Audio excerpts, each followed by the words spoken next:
Hello, everyone. Welcome to episode 7 of Dentiment. We're here doing 3 podcasts a week steady since we started. And today we have Dr. Kristin Yont, a practicing dentist out of Calgary. She's been practicing since 1998. Correct me if wrong, Dr. Yont. And right before this podcast, it's my very first time meeting Dr. Yont. So, we were trying to get to know each other, but we thought we'll leave it for the podcast. So, Dr. Yont, if you can introduce yourself to me and to everyone else that's watching this. That would be great. Perfect. Yes, absolutely. So yes, thank you very much. And thanks for having me. I really appreciate it. It's always great to join such an excellent community. So thank you. A little bit about me. So yes, I graduated in 1998. And what that allows is for me to have practiced for almost 27 years now, actually. And so I graduated from the University of Saskatchewan, and then I moved to Calgary, Alberta, and I bought a practice as soon as I graduated. So yeah, and I'll get into that a little bit more about how I got involved with the stress management program for sure. But then I've been practicing in Calgary ever since, and I've been a practice owner ever since. I also do a little bit of forensic dentistry, actually. I have a lot of experience in that field. And everyone's always interested. I work with the Calgary Flames, the medical staff. I'm the lead dentist for the NHL team, the Calgary Flames. And yeah, so I keep myself fairly busy. That's super great. I think Milad has a lot to learn from you. He's been practicing for 2 years, right? So he's got 25 years behind you. You'll get Yes. there soon. Yeah, and it'll go by fast too, that's for sure. In a blink of an eye. Yeah. So, Dr. Yont, what got you into stress? Why is stress as a line of work besides practicing? Well, yeah. Well, actually, it really, it's funny because when I graduated from dental school, back in 98, it's funny. We don't get a lot of training in how to run a business. And of course, that was the first thing that I did when I graduated from dental school. I left Saskatoon. I moved to Calgary. I bought a practice. I bought a car. I bought a house, right? And, so really I just kind of was involved with this intense on-the-job training of how to practice dentistry and also how to run a business. And we all know that running a business is not something that we get training in school or any formal training. And so, it's just, you just fly by to the seat of your pants and you step into managing patients and managing staff and managing conflict and administration loads and, substantial financial obligations. There's just so many stressors out there, like I said, that you just don't have a lot of training. But it wasn't actually the stressors in dentistry that drove me to learning more about stress management. It was actually my divorce, which I went through, unfortunately, in my early 30s.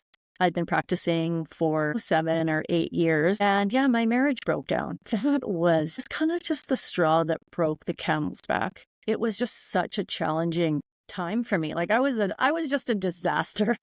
I was a disaster physically, emotionally, mentally. I'd cry at work, right? And then when I'd stop crying, then my mind would take over and my mind would start calling myself, you're a loser, here I am running this practice and I can't even hold together a financial relationship, right? Your mind just kicks in, right? You're no good, all of that kind of stuff. And then when my mind would slow down, I would start crying again. Like I was just kind of a disaster. But luckily, from that moment in time when I had kind of probably hit rock bottom in my life, I actually had a benefit from that. And it was kind of my next move that I took. Do you know what my next move was? Any ideas what my next move was? Should have been pretty smart, right? Well, no, actually, good point. It wasn't the SMART program. My next move when I was a disaster was I actually joined a yoga class. Now, this podcast is not about yoga, really, although yoga is a mind-body therapy. But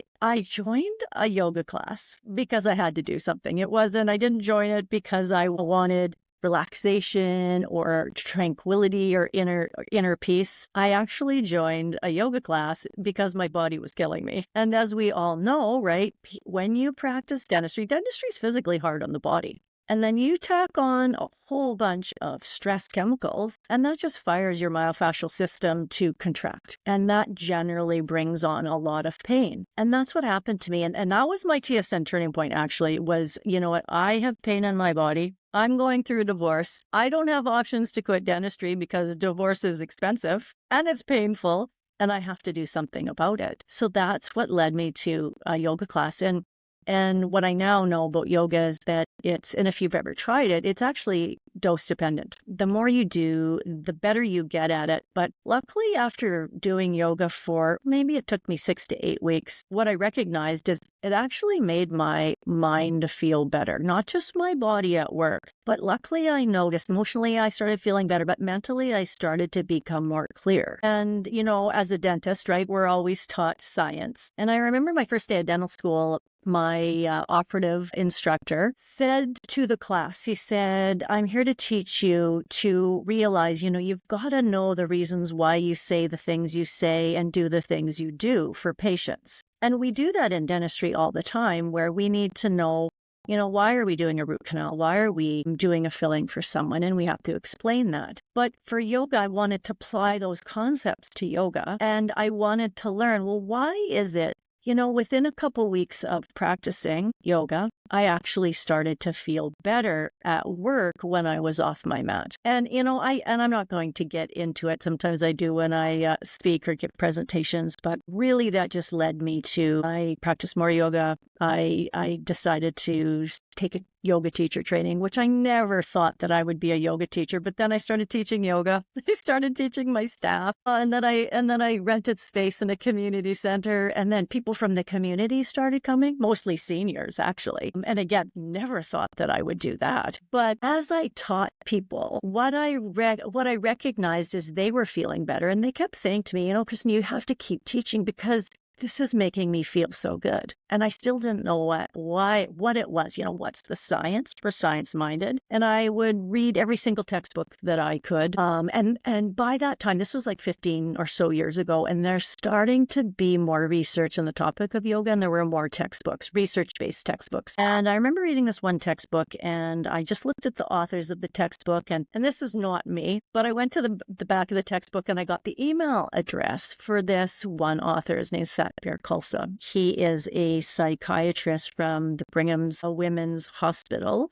in Boston. And he had wrote a section in this textbook about what's going on in our brain when we are practicing yoga, when we're meditating, when we're relaxing. I reached out to him. He got back to me within a few hours, and he invited me to a conference, which was Harvard Medical School's Mind Body Medicine Conference. And that was in 2017. So I dropped everything. I went to the conference, and honestly, I sat down. Dr. Herbert Benson, the late Herbert Benson, was speaking, you know, the keynote, and John Kabat-Zinn, who was an absolute legend, was the keynote. And they started talking about science, and I just knew that I had found really what I was looking for. And it was there at this conference that I learned about the SMART program, so the stress management and resiliency training program that I now teach. I just saw it. I'm like, this is for me. And so I enrolled in it. So that's how, like, this is a long story, but it was the stress of dentistry, but that added stressor, psychosocial stressor of divorce, major stressor,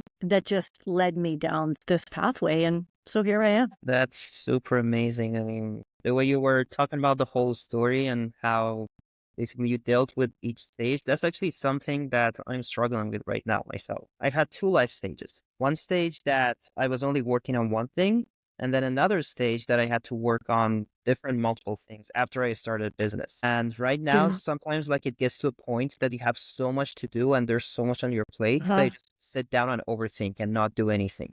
Like, Yeah. I'm sure everyone falls into that trap. Yeah. So before we move on to the SMART program and what you're doing, how did you deal with that? Like, even at some points, like you mentioned that you went to yoga class and you did Yeah. meditation, Yeah. but even some people try that and it doesn't go anywhere. Like, you even meditate. I meditate a lot of time, but Yeah.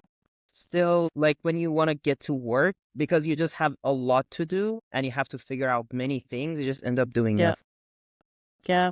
Does that make sense? Yeah, you are right because you can detach from the situation. And that is a coping strategy too, is just not to deal with it for sure. Or maybe you go drink after work, or, even exercise is actually a form of just burying your head into something, right? Where you're not approaching the situation. But yeah, we have many different coping strategies. And usually, and hey, trust me, I drink a lot of beer, and I did during that time for sure. And that was a coping strategy. And what we now know is beer actually does relax you, which is a good thing. Although it's not so good for us healthy because it promotes cancer, right? But yeah, no, but eventually what I found is I had to get to solutions because I am very, very solution based. And there's many different things that we can do, right? You can go talk to your doctor, your primary care doctor, if you can find one, right? Sometimes ultimately that leads to medication, right? Antidepressives, anti-anxiety medication, which is great for some people, but it's not optimal for long term. You could see, which I did actually. I hired a psychotherapist. That was the best thing I ever did. I just had to talk. I had to talk through what I was going through. And she gave me a lot of insight and opened the doors to really just personal growth. To go deeper really inside of myself, asking myself main questions about, what are you doing here? Because when you get to that space where you're feeling terrible and you're feeling down and you're feeling low, a lot of the time you just want to quit. And quitting dentistry for me,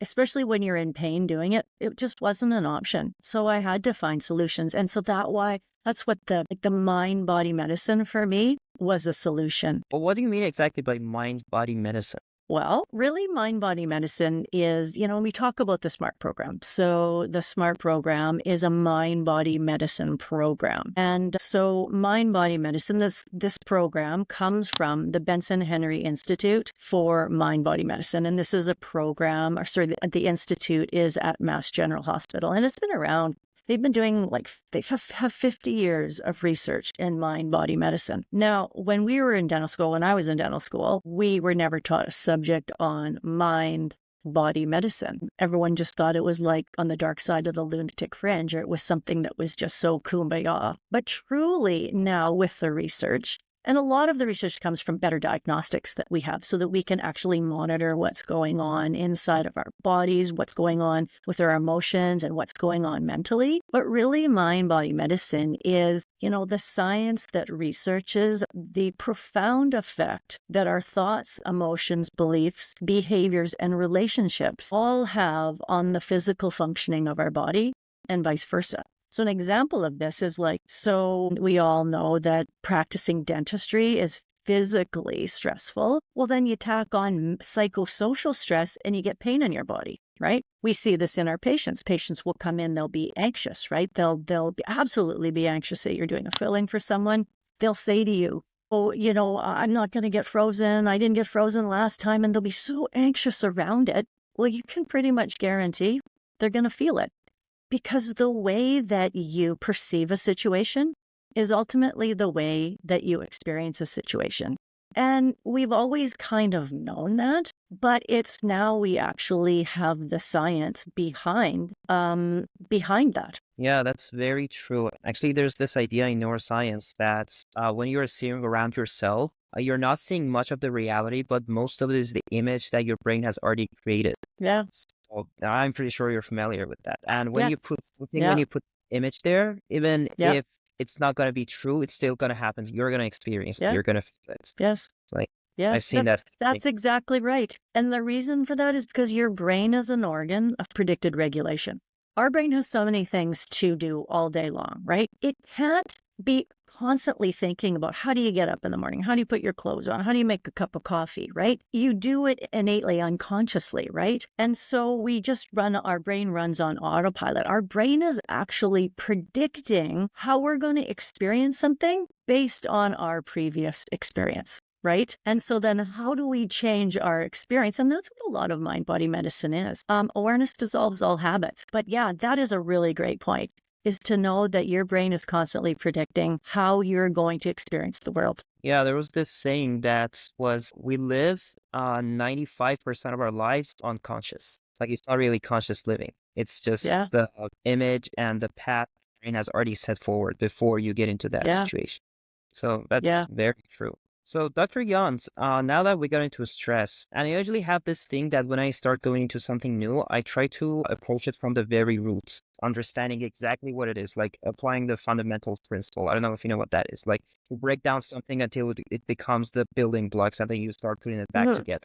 So you fully understand it. What is the science behind the stress? What is the stress? So that's a good question. Stress, right? And really, there's a lot of research around stress in itself. What is stress? If we look at stress from a perspective of health, right? And this is another reason why I teach the SMART program. As a dentist, I'm a healthcare professional. And I see patients, we'll see patients uh, twice, three, four times a year, which is generally more than the average primary care doctor will see a patient. And so it is it's an effort of mine. And this is why I do a lot of teaching, is because I want to be able to teach my colleagues and to be able to allow my patients to understand how is it that stress affects disease. So stress is an inflammatory disease, right?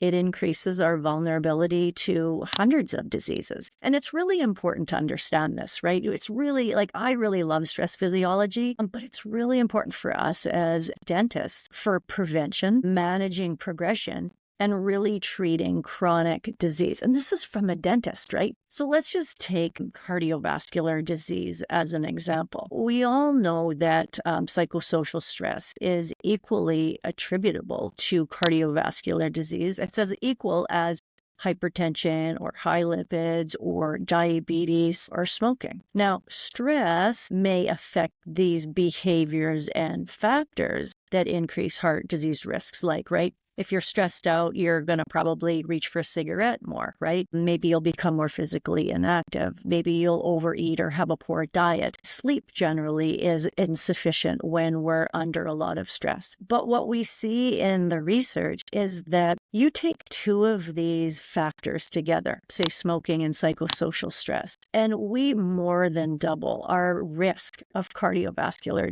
disease just by tacking the psychosocial stress aspect to it, which is kind of crazy. Okay. So you asked me, let's understand the stress. And people always say, well, but stress is good for us. Stress is good for us. Moderate intermittent stressors are good for us. That's for sure, because we need stress to grow. Moderate intermittent stressors promote growth and adaptability. However, on the other end of that spectrum, chronic stress is not good. Because what it does, and all stressors will activate our stress response. And it's continual activation of the stress response, which the link that's becoming quite apparent is it's an inflammatory link. So if we look and we break down the stress response, stress response, there's a stressor. What fires off in your system physiologically? Well, first you have your sympathetic nervous system that fires, right? Your fight, flight, or freeze system. And then we have our HPA axis, hypothalamic, pituitary, adrenal, which is a hormone axis. And what we now know is our inflammatory axis, or our innate immune system, also releases pro-inflammatory cytokines into the system. Now, they used to just think that these pro-inflammatory cytokines kind of stayed within the periphery, right? Affecting kind of just our body below the head and neck. But now they know these pro-inflammatory cytokines go into the brain, reach, and can make its way through the blood-brain barrier, which is why stress can increase vulnerability to neuropsychiatric disorders like anxiety, depression, Alzheimer's, things like that. So if we we'll get back to the case of cardiovascular disease, right? Stress increases our risk to cardiovascular disease. And this is just quite recent research, like within the last 10 years and even within the last couple years, because like I said, there's better imaging where cardiologists or people that study that kind of stuff can go in and see what's going on inside of our cells and our brain and our body. But if we look at a case of cardiovascular disease, the sympathetic nervous system triggers leukophoretic activity within our bone marrow, which the main players from there are usually macrophages, neutrophils, which then enter the periphery. And they see that those inflammatory cells wreak havoc on our cardiovascular system. which increases our thrombus within our body, increases atherosclerosis, increases our chances of MI. So it's that inflammatory link that is always, it just keeps coming back to chronic disease and health. And so every time we face a stressor, our stress response is engaged. So think about dentistry, right? We're dealing with stressors all day long. From the moment you wake up in the morning, right? Maybe your alarm goes off late. You hit traffic, you're dealing with a traffic jam. You can't get a coffee in before you work, and then you get to work, and then maybe one of your staff members calls in sick or hands you their resignation letter, or your first patient is late, or the x-ray machine's not working, or your crown doesn't fit, or your implant level impression and the copings aren't there, and your patient just drove in from out of town. Like, there are so many stressors that we deal with every day. And unfortunately, every time those stressors, it engages that stress response. And not only does it trigger an inflammatory response, but it's metabolically expensive on our cells. It's hard on our mitochondria. It creates wear and tear on our body. It's called allostatic load, right? Our body wants to be in balance. The balance gets thrown off. And it's kind of like if you have your brand new handpieces that maybe someone forgets to oil for a couple weeks in a row. What's going to happen to those? Well, all of a sudden, they're going to absolutely jam and break down, right? And then it becomes one expensive mess, kind of like a divorce, right? So they're really investigating a lot of different links. But yeah, the bad little piece of news is, like I talked about, is there's a lot of research coming out with our mitochondria and how it affects our mitochondria. And of course, our mitochondria is constantly influencing like aging and genetic expression. So affecting health span, quality of life, all that kind of stuff. Well, that's super great. And I was lucky that I studied biochemistry at the uni so I could understand not Yeah. all of what you Yes. said, but Yep. majority of that. It was very complicated. But there's just this thing that, as you were talking, like I was thinking about, you mentioned that stress is a disease, right? It's an inflammatory disease. Yeah. So it triggers inflammation within the body. So how is it a disease? Because it came to us through evolution. And whenever something dangerous happens to animals, or in our case, humans, stress gets triggered. And then now it's like overclocking your computer. Everything is at 100%. If you're being followed or chased by a wild animal, you just run faster. Or if something's wrong, your capabilities just go all the way up to 90% to 100% for you to fix it quickly. I think it's the moderation of a stress which gets problematic, which people cannot moderate it and manage it. Yeah. To be able to get out of it. So does that make sense? Like, you see what I mean? Yes. No, and you're exactly right. I mean, there's a reason we have a stress response. Thank goodness we do. I mean, I spend a lot of time in Canmore and in the mountains here around Calgary, and thank goodness we have a stress response. I mean, heck, I've ran into bears, bear cubs, hiking, right, in my day. Well, thank goodness I had a stress response, right, to be able to become aware and become alert, and for me to go into fight or flight, right? Because if I have to fight or have to flight, I need that response within our body. And so it's these acute stressors that it was really designed for. Our stress response isn't necessarily designed for chronic psychological stressors, which is really what's killing us and what we're faced with every single day, because it doesn't give you a chance to recover from your stressors, right? So like I said, moderate intermittent stressors are good for us, but you want a quick on and a quick off, a quick on and a quick off. It's when you can't turn it off, right? All day long in the dental practice, you get constant hits of stress. And then you leave your day and you're just revved right up. And then you go to more stressors. We have to be able to peak and come down, peak and come down. And that's what I teach a lot about with the SMART program. And is stress like an on and off thing, or is it more like a spectrum that at some point, like, you are a little stressed, but you're still stressed, but at some other point you are, I don't know, more stressed? Like, you know what I mean? Like, from a scale of 1 to 10, I think you're always stressed. It's just that the scale is different, right? Am I right? Yeah, you know what? That's a good point. But the key is not to be a 10 all the time.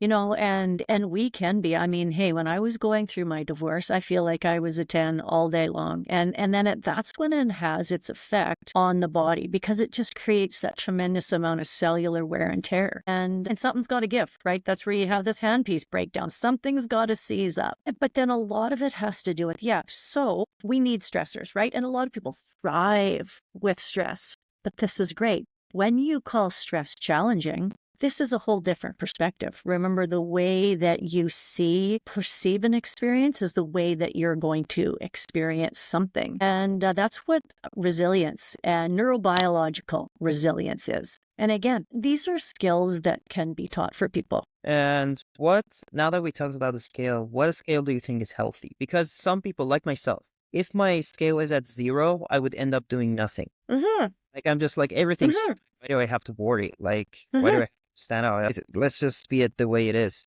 But I think a healthy stress level for me would be 4 or 5. Because if I'm stressed a little bit, it means that I get to work, I have the motivation to get up, something's not, I have to fix it. Yeah. So what's your thought on that? Yeah, that's a good point. And Alyssa Epple actually has a really good book called The Stress Perspective. The stress prescription is what it's called. And she talks about that. She talks about our stress baseline. And there's a baseline from which we operate from every single day. And we want to keep it down to kind of a moderate kind of baseline where, but if you kind of move up into, she calls it red and yellow zones, right? Where you have more harsher extreme stressors throughout the day, that's okay. As long as you come back to this baseline, which, like you said, 3, 4, 5 is great. And then you want to mix in, let's lower that baseline a little bit. How can we get to places when we're actually feeling calm and feeling relaxed and feeling quiet and still inside of ourselves, right? So there's always this pendulum, but we want to keep that baseline at a lower perspective. And so that's what we're saying is that, you want an on, but you need to be able to have that off. And unfortunately, in the culture that we live in now, most people live from a very high stress baseline where they never come down and they never experience. And what happens is your sympathetic nervous system, right? It's just an overload, right? It's just constantly loading. And then your system fires that way. Your nervous system, your brain constantly firing in this alert mode. And we have to teach it to stop because our body has the innate ability to do so, which is our relaxation response or our parasympathetic nervous system. And what would be the opposition to stress? Like relaxation, as you mentioned, does that also have a scale? Like some people are just way too relaxed. Like you just look at them and nothing's wrong. Things never wrong. Like is there such a thing? Yeah, I look at relaxation as a skill. I don't look at it like being a couch potato, right? Because you wouldn't want to not have amygdala activity right in your brain. And so your amygdala is what kind of generates that firing of your stress response.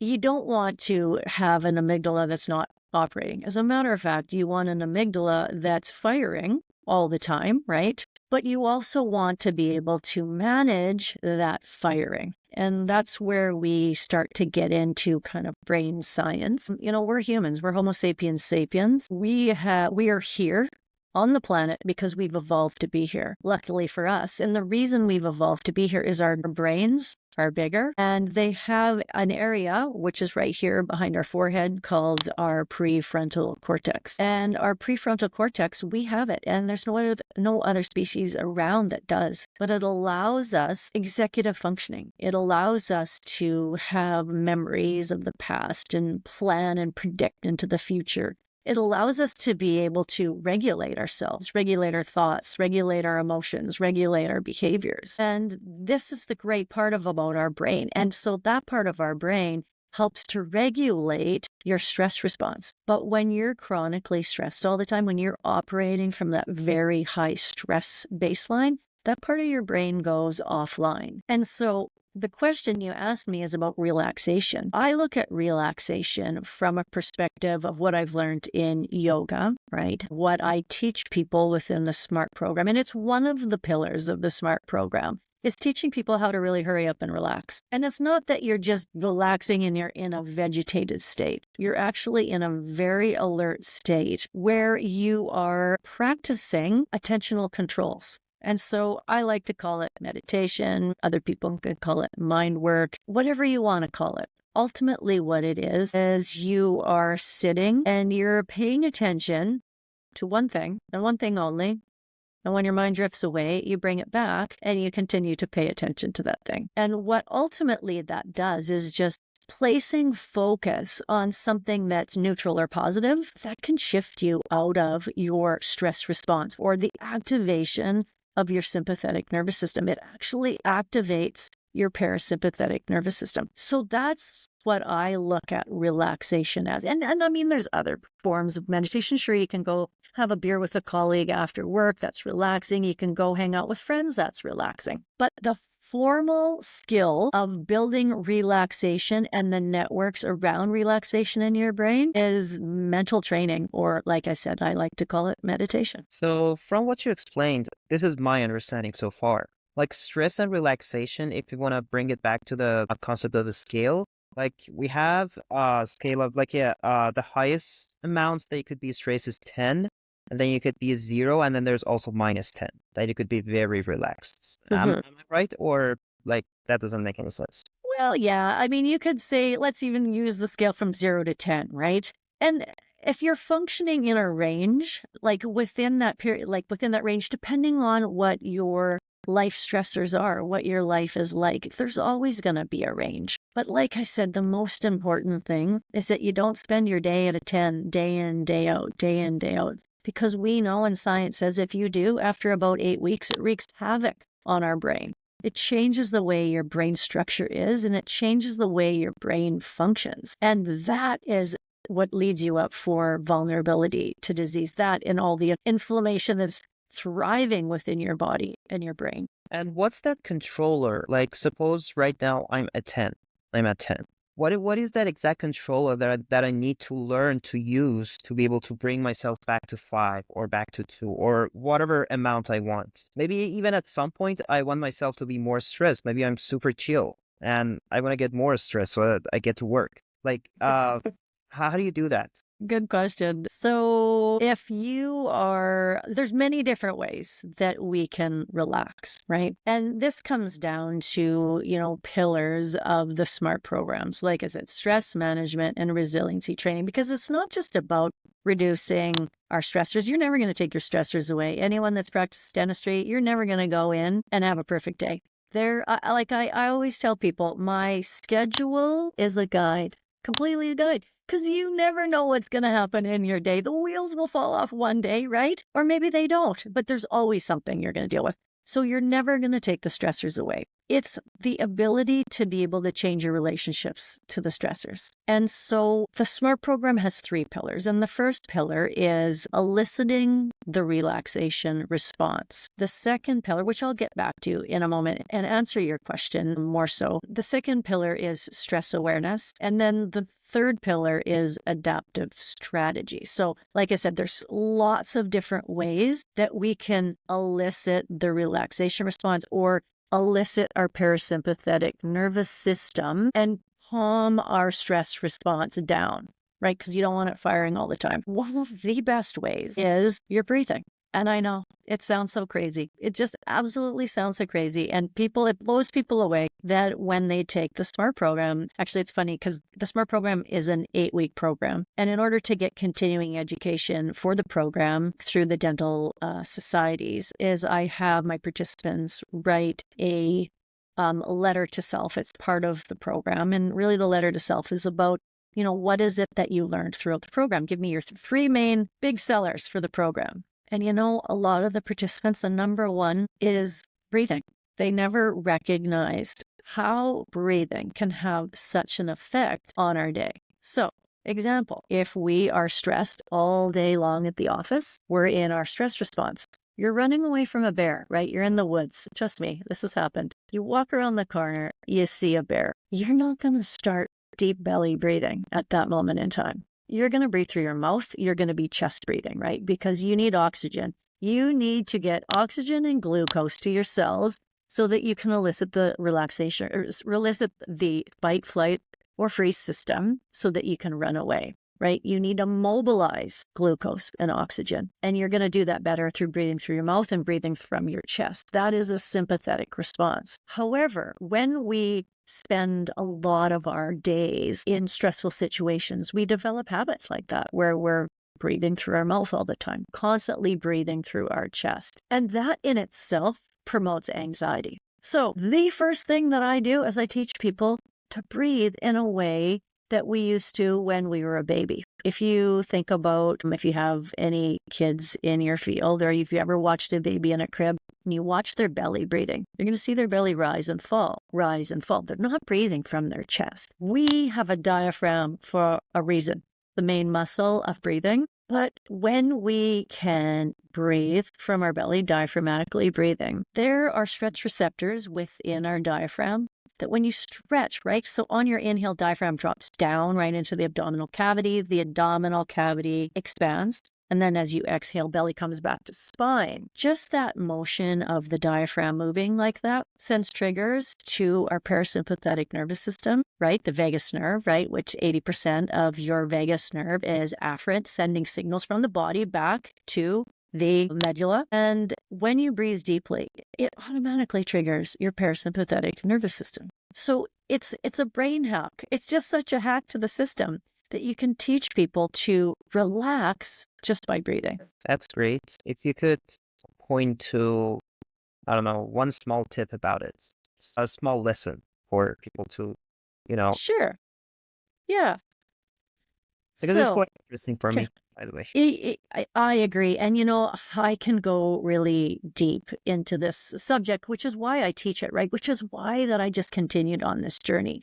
Because when I was taking my yoga class back when I was going through my divorce, yes, yoga made me feel better. And I was breathing differently, but I didn't understand, well, why is it making me feel better? So we'll get into the science. When you breathe, like I said, diaphragmatically, you elicit your parasympathetic nervous system, right? That is your relaxation response. That is your rest and digest system. That is your calm, right? Your calming system, which is really essentially opposite to your fight or flight stress response system. And if you can spend some time, and people always ask me, okay, I'm gonna develop a breath practice. I'm gonna develop or cultivate a meditation practice. And of course, we're dentists, right? We're gonna strive. We've got goals. We want to get somewhere, right? Tell me what to do and how long, and I'll do it. So what I first tell people to do is don't just start sitting for 40 minutes. You'll probably hang yourself in a closet because you can't sit that long by yourself with your own thoughts if you haven't sat with them and paid attention to them. So you have to start slowly. So I usually suggest for people start 2 minutes a day. And then, of course, everyone always says, oh, I don't have time to meditate, or I don't have time to breathe. I'm too busy. Well, you know what? You got to find time. And I usually recommend that you carve it out of your day somehow. And the best time you could do that is carve it out of sleep. And you start getting up 2 minutes earlier. And I've taken this from David G., who is a legend meditating teacher in the US. He always says RPM, rise, pee, meditate. And I've always adopted that in the morning. That's exactly what I do. I always get up, I pee, and then I actually exercise, because that's when I exercise, and then I sit. And so for people just starting, you just want to sit for 2 minutes. And all you want to do is focus on your belly, the rise and the fall of your belly, the rise and the fall of your belly. And sometimes for people, it's even hard to reverse their breathing. It's called paradoxical breathing. When on your inhale, your belly sucks in, and then on your exhale, the belly goes back out. We've adopted that somewhat in our culture for trying to fit into tight pants or tight jeans, right? We'll suck ourselves in, and then we can't breathe properly. So sometimes it's hard just to diaphragmatically breathe. So I'll tell people, lay down on a yoga mat, on a couch, be comfortable. Now, you don't want to fall asleep. Put your hand on your belly, and on your inhale, just allow yourself to draw your breath all the way in. Allow yourself to blow up a balloon with your belly. Imagine that you blow up a balloon with your belly. On the inhale, belly expands, and on the exhale, belly drops back towards the spine. And that's all you have to do. Now, what people are going to find out fairly soon is that it doesn't take very many breaths. And then what's going to happen? What do you think will happen? Tell me, what do you think will happen when you focus on your breath? It makes you want to yawn. I just tried it. Yes, you know what? Probably because it engages your parasympathetic nervous system. But does your mind, and we're focused on this conversation, but usually what happens is your mind starts to wander, which is the number one people. I ask my patients, hey, have you ever tried meditation? And they'll say, oh, no, I can't meditate. My mind isn't wired for meditation. My mind is always drifting. Well, welcome to the club. Our minds are always drifting. This is a survival technique for us. We need to always be focused on the future, focused on the past, right? It's part of our survival. That's the reason that we are here. However, we're not running away from a bear every morning, and except our mind gets there. These are the mental habits we get into. And so when people sit and they start focusing on their breath, their mind starts to wander. And then they think that, oh, if their mind wanders too many times, then they quit. They feel like they're a failure when they're doing this practice. And the truth is, they're not a failure. Because actually meditation is not about your mind emptying. It's actually a process of you being aware of your breath, feeling your breath, diaphragmatically breathe, and then learning and teaching yourself to become aware of when your mind drifts away. You become aware of it and you notice it and you pull yourself back and you place your attention back on the object of focus, which is your breath. And so I just explained to you the most simplistic type of breath meditation, or what you call scientifically focused awareness style of meditation. Do you want me to get into more of the science about this, which is really cool? Okay, I see thumbs up. Okay, so this is the first stage. When you do that, when you breathe diaphragmatically, the first thing you're going to notice is your body will relax. Like you said, you felt like you wanted to yawn. And when you can start managing your thoughts, your mind drifting, right? You start to corral your mind a little bit and you begin to practice this type of meditation. You're able to focus more on your object of focus. So there creates more space between the thoughts that you're having. So the thoughts aren't just firing, which they usually do all day long. You create a little bit of space there. And so when you create space between your thoughts, you're actually developing attention and focus and concentration. And ultimately, that is the science of meditation and these focused awareness types of meditation. You're actually building your attentional networks within your brain. Guess where these attentional networks are? Right here in your prefrontal cortex. The same networks that I said when you're stressed, you're constantly stressed. Remember I said these networks start to dysregulate and they shut down. So when you're meditating, when you're doing a breath-focused meditation, you're actually developing your attentional networks within your brain. And you're building and you're growing these axons. And where those axons go is they go to the subcortical structures, right, within the limbic system, which is where your amygdala is, which is, remember I said, the threat system, which is the firing center of your stress response. And you're actually teaching yourself, and you're building those networks in your brain to teach yourself to regulate yourself, regulate your thoughts, your emotions, and your behaviors, because your axons are allowing you to manage and regulate your stress system. And that's just super cool. I can continue to go on, but when you continue this practice of meditation, ultimately what happens is you begin to become more mindful. Mindfulness is definitely a buzzword. It's on every magazine in the supermarket. You'll see it. Everybody wants to become more mindful. What is mindfulness? Mindfulness is your ability to pay attention in the present moment, right? You're paying attention on purpose in the present moment, generally non-judgmentally. And it's very difficult to be able to pay attention in the present moment. And so it's the practice of meditation that develops this state of mindfulness, which ultimately in the brain develops a state of what's called meta-awareness. And when meta-awareness is, like I said, is your ability to become aware of what you're thinking, feeling, and behaving, and then you can do something about it. Because remember I said, stressors aren't going to go away in your life. You have to change your relationships to the stressors. But in order to change your relationships to the stressors, you have to become aware of the stressors. And building stress awareness, which is pillar number 2 of the SMART program, once you can build awareness of your stressors, then you can actually do something about it. Yeah, that's a very good point. There was there's this idea that you should always be honest with yourself. When you're stressed, you shouldn't try to hide it from yourself. Just you should be Yeah. very honest. Yes, I'm stressed, and this is the exact stressor, so you know exactly Yeah. what to work for. And about Yeah. meditation, I was gonna share a story. About 2, 3 years back, it's a personal story. I'll say it very quick. I had a very stressful line of work that I had to work 24/7, and it was always stressful. Like it was dealing directly with money, trading, and like you couldn't take your eyes off the chart. And at some point, I experienced very harsh insomnia that I couldn't sleep at night. And it was through practicing meditation that I was able to bring myself to sleep at nights. Like just letting go of everything. Exactly as you said, like it's not about forgetting about everything. It's just about bringing your focus to one thing, like making sure your attention is just on breathing and nothing Yeah. else. To let Yeah. go of all the stress, everything else that was on your mind that was causing trouble. Yeah. You just assume it doesn't exist. So it's only you and your breath in this world, this entire universe, which was super helpful and super powerful. And I think meditation is really a skill for someone that they have to develop and learn. Yeah. So what do you think is the relation? This is something I experienced myself, but I want to see your take on it. What do you think is the relation between meditation and stress? Is it a tool for managing the stress? How does that work? Yeah, so meditation as a tool is there to help you relax your body, right? First of all, engage the parasympathetic nervous system, engage those system that is rest and digest, right? Rest, digest, let's hurry up and relax. And then meditation becomes a tool to build those attentional networks within your brain because it's repetitive. It's repetitive, right?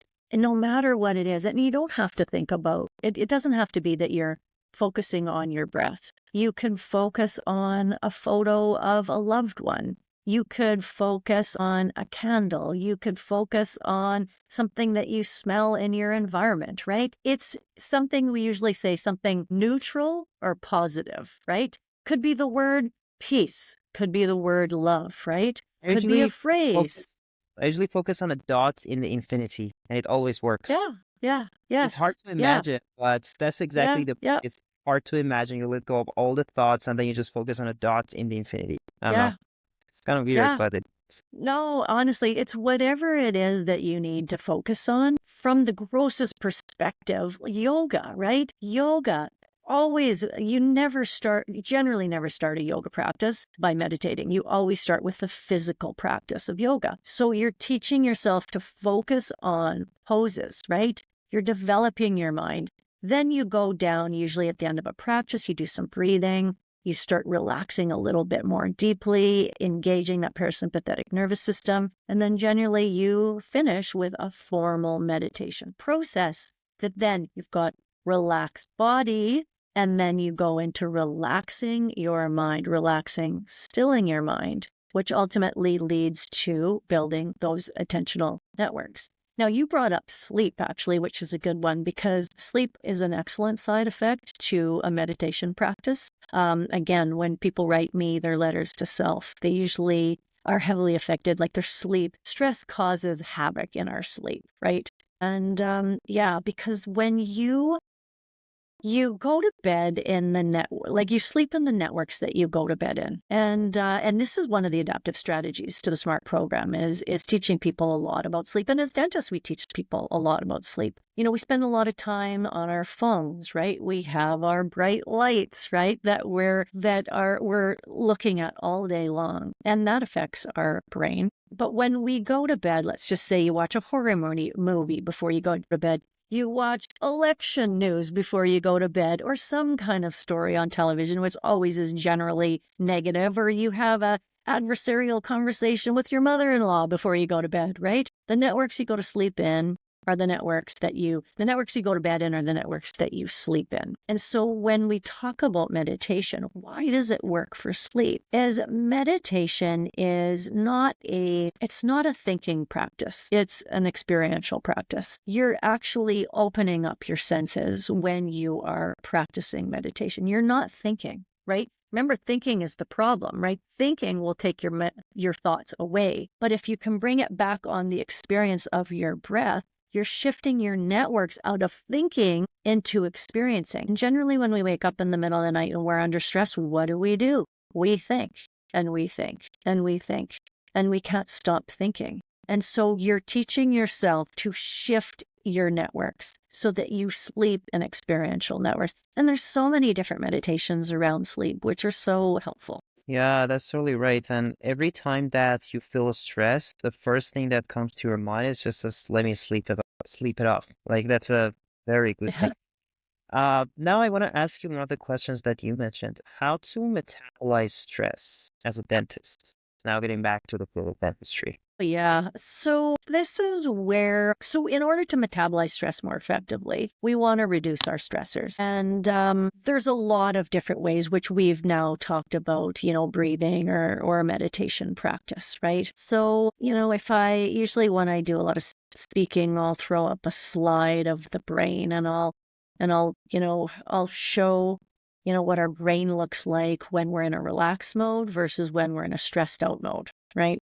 And the meditation in itself helps us, which I've already explained, helps our brain function from these higher brain networks, the networks of our prefrontal cortex that help us regulate our system. So that's one way we can teach ourselves to metabolize stress more effectively. However, there's so many different ways, which comes to the other pillars of the SMART program, which have to do with our adaptive strategies. Positive psychology. Who would have thought that having a positive mindset or shifting our mindset would have such an influence on our stress response, right? Our physiology is constantly responding to the thoughts in our head.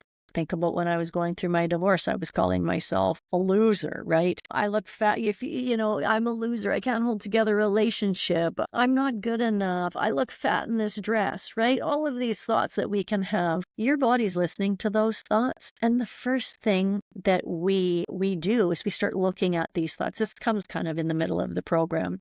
Because you have to develop awareness. Remember, you have to develop relaxation. You have to wrangle your mind just a little bit because your mind's like a big herd of wild horses and you got to settle your mind down. And then once you can become aware of your mind and become aware of how you hold stressors in your body, then you can do something about it. And part of that is becoming aware of the thoughts that we have. The mental thoughts that we constantly have are usually generally negative. Most of the thoughts we have in a day are usually negative. I don't know. I think the statistic is like 98% of the thoughts are negative for most people. That plays havoc on your stress response system. So even if we can just look at, and this is where we talk about reappraising, structuring our thoughts, becoming aware of these negative automatic thoughts and belief systems that you have. And then what do? Once you're aware of them, well, you know what? You antidote negative thoughts with positive thoughts. And you know what? It works because positive thoughts are really the feelings that we get out of being positive are just a set of neurotransmitters within our body. And we can create those neurotransmitters. We can determine how it is that we feel. And so that is a huge aspect of how do you metabolize stress more effectively? You stop the stressors, right? Other techniques are exercise, right? These are behavioral management. Sleep, we talked about sleep can help us metabolize stress more effectively. Diet, having a more healthy diet. Some of the research on that is like keto diet, Mediterranean diet is definitely promoted within the SMART program. Exercise is the best medication that we could take, right? And it doesn't take a lot, but it's how do we get up? How do we get moving? That grows your brain back. And then lastly, social connectedness, just like what we're doing here. It's our intent, right, is to connect with others, share with others what it is we have gone through. How is it that we can teach other people to live their lives less stressful? I love connecting with other people. And unfortunately, COVID-19 put a real crimp in that where we were separate for so long. And so we just have to get back together and connecting more. And honestly, we're mammals. We're meant to be together. We're meant to connect. We're meant to be kind. We're meant to understand each other. We're meant to love one another.